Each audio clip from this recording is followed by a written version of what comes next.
ম'ম' খাই আছোঁ এয়া ম'ম' মই দি আছোঁ ভাল লাগিছে ম'ম' খাই আছে দি আছে আমি খাই আছোঁ আৰু ইয়াত দাদাও খাই আছে কিন্তু লাষ্ট কৰি আছে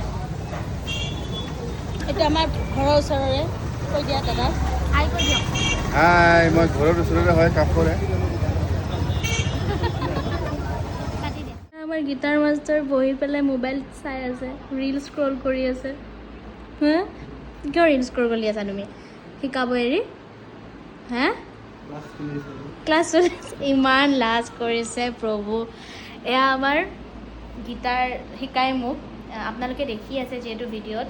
আৰু নতুন নতুন গান দিম আপোনালোকে বহুত মৰমো দিছে তাৰ বাবে বহুত বহুত ধন্যবাদ কিন্তু আমাৰ দাদাই বহুত লাজ কৰে কিয় লাজ কৰে ইমান কিয় লাজ কৰা হা বহুত লাজ কৰে কথাও নকয় সেইকাৰণে আজি ভাবিলোঁ আপোনালোকক অকণমান চিনাকি কৰাই দিওঁ বুলি সেইকাৰণে ভিডিঅ'টো বনালোঁ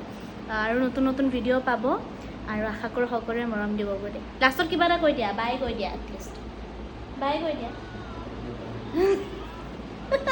বাই বাই